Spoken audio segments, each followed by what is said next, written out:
Alrighty, guys. Well, I'm not going to bury the lead here because we're here to talk about Daredevil Born Again, obviously. That's the title of the segment, and we do this every week. But this is episode 7 of Daredevil Born Again, and yeah, I'm not going to bury the lead. I thought this was the best episode of the series by a mile. Better than episode 1, which was probably my favorite episode of the series thus far.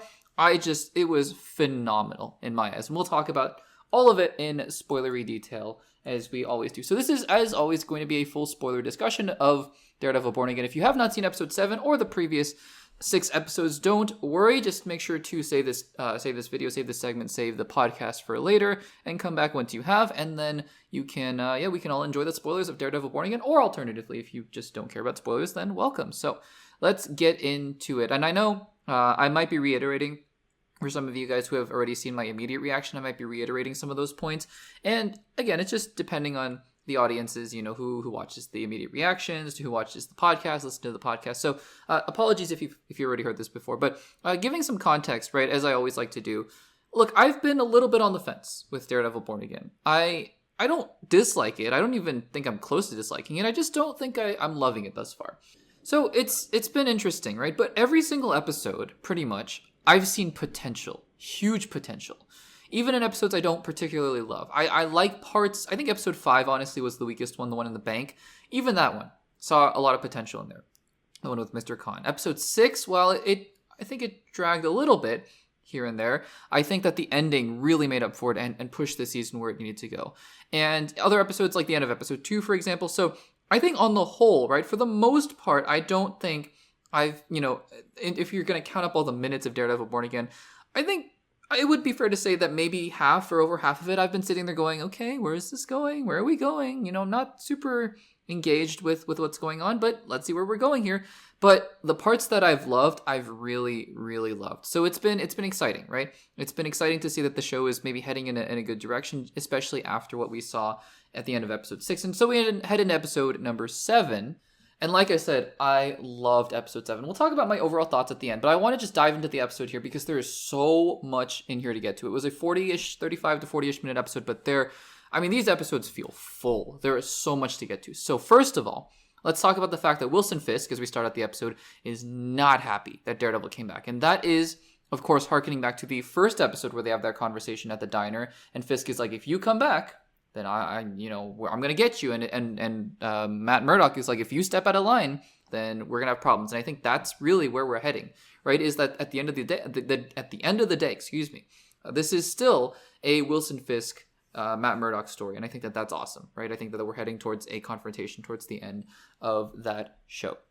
And so then we get some flashbacks from the mind of Heather, and even in those flashbacks, or excuse me, not Heather, the niece. We'll get to Heather. I mixed up Heather because Heather is obviously a big part of what happens in the rest of the episode with Muse. But we get some flashbacks from the niece, the Ayala niece, Hector Ayala's niece, and she has some flashbacks to Muse. And even in those flashbacks, Muse is she's just terrifying. And similarly, kind of going to that darker theme, we cut to Matt in the shower, which turns into something else entirely in a bit. But when we first see him in the shower, I love that it's kind of like those scenes where you're just you're sitting in either grief or trauma or something bad that you've just done, and he's sitting in there in the shower just letting the water pour over him. It's those little moments where you go, he is still wrestling, still struggling with what he did. And it's weighing on him, the fact that he's back as Daredevil a little bit, which I really think is an interesting thing. So then I wondered, as we started out the episode, because like I said, the beginning, right, it's little, a lot of Heather going on here, and Heather and Matt have their time in the shower. But, I was wondering, why is there so much Heather at the beginning of this episode? I mean, I don't mind their relationship, honestly, and I actually do really like this sort of this thing that's going on here where Heather is a therapist, right? And so she kind of calls him out because she's the one person who maybe doesn't discern that he is Daredevil necessarily, although I'm sure she's going to figure it out after what happens in this episode. But she's more so calling him out, right? And saying, hey, you're hurting. You're really hurting. And I think that's a really important thing that she's able to do there for him. And then obviously, there's going to be some stuff between the two of them probably after this episode because their relationship, I think, won't be the same after this. And I'm sure she's going to find out that he's Daredevil.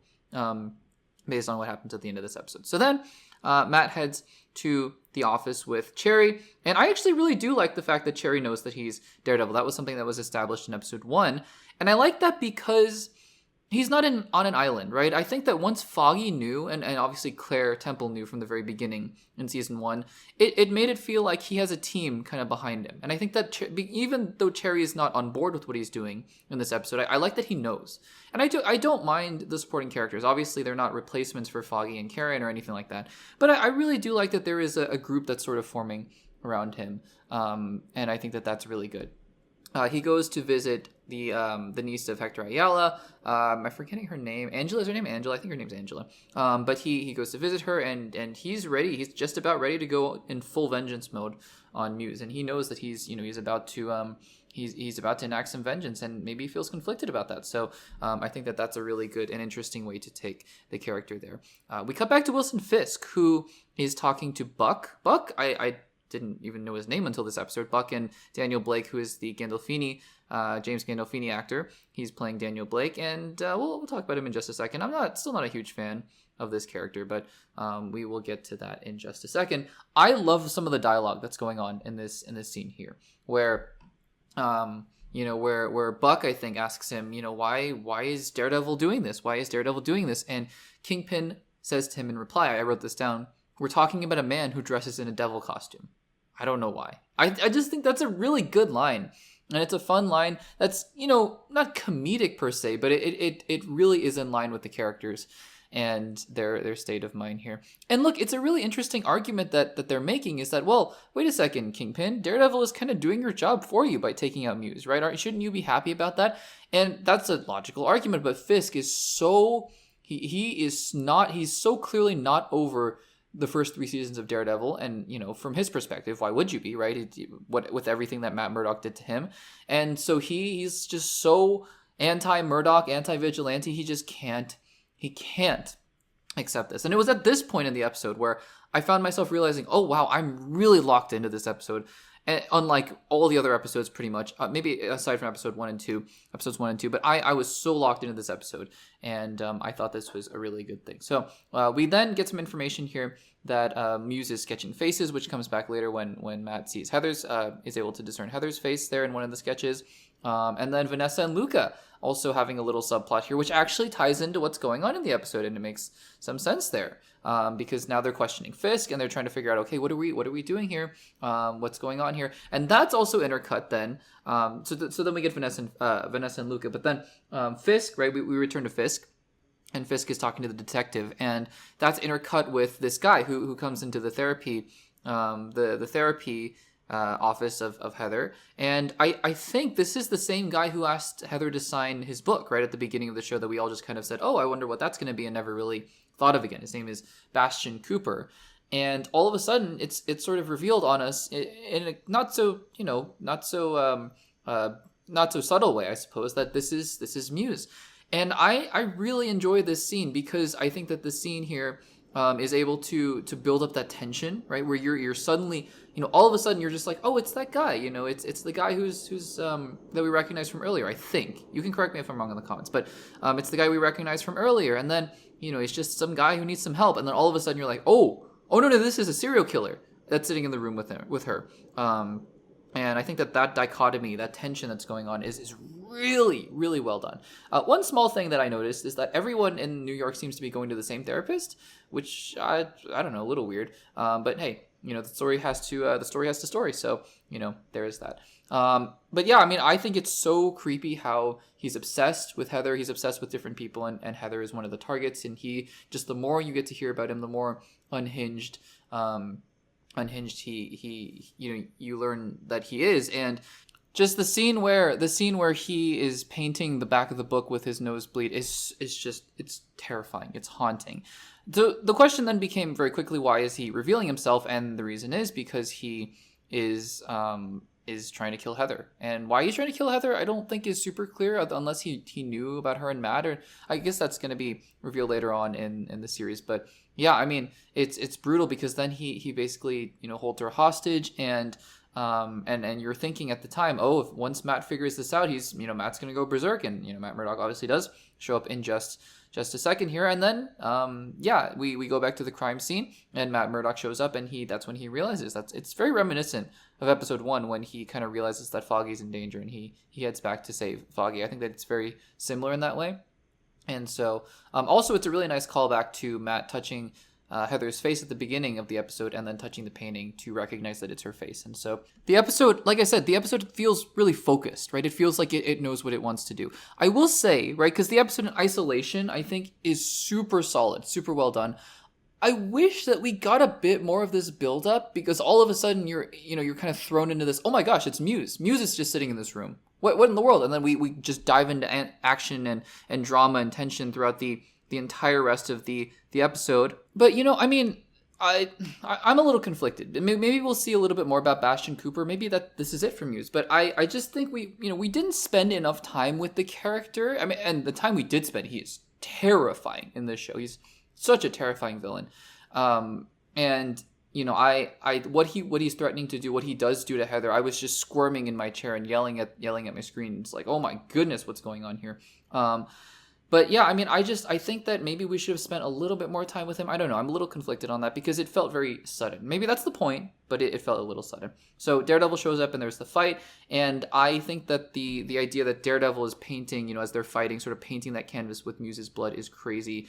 And Heather being the one that shoots Muse is frightening. It is really, really frightening. And again, everything's unraveling. Things are going crazy. And I think in a good way, though, because the show is really flipping itself on its head. And it's setting itself up now because this is the 7th episode, right? We only have 2 more, and it's setting up the finale conflict. And Kingpin arrives at the scene. He's just sitting in the blood next to Muse, which is horrifying. And he doesn't want anyone to know that Daredevil did a favor for him. And he's like, nope, we don't tell anybody that this was Daredevil. This was me and the anti-vigilante task force. This was us. And quickly, just as an aside, because the show makes an aside, I don't love Daniel Blake still. I don't get his whole angle about threatening his friend BB and all that kind of stuff. I don't know why we're doing this, but anyways, we get back to Heather, and it really seems like she's beginning to piece together that Matt is Daredevil, and on the TV and behind her is Fisk taking credit for all of it, and it's crazy, right? It's crazy what's going on. Fisk holding up the mask and really threatening. Basically saying, I'm the one who took this guy down, and you better fear me because we're taking down these vigilantes, right? I don't love that there was pop music again, and I thought this was going to be the end of the episode where it was just going to be pop music, because it was a really dramatic build up there, and then all of a sudden there's pop music, and I was like, man, I mean, not undercutting another dramatic moment, but actually, there's a little bit more at the end of this episode, because Vanessa, being shady with Luca, I guess she's like, hey, I've had enough of him. I wonder, is their marriage really at that point where Vanessa's like, I might try to kill Wilson? Apparently, Ben, this is going to be a problem, right? I said a couple episodes ago, a couple spoiler discussions ago, that I really think we're going to end this series in a place where we haven't been before, which is Kingpin totally unmoored from Vanessa, right? In the past 3 seasons, he's always been tied to Vanessa. He needs Vanessa. But by the end of this episode, or by the end of this series, we might be at a place where it's Kingpin's like, nope, I don't need her. And that might make him even more unhinged, which is crazy. And so Buck gets to Luca first and kills him. And now we have some real problems brewing, because Daredevil knows that Kingpin knows that he's Daredevil and knows that he took credit for the death of Muse. And then we have Heather and Matt and their problems going on. And then we have Kingpin and Vanessa. We have Kingpin and Daredevil. We know Punisher's going to show up. We know Bullseye is going to... The last 2 episodes of this show are going to be crazy. And I'm so excited about this because, guys, this episode...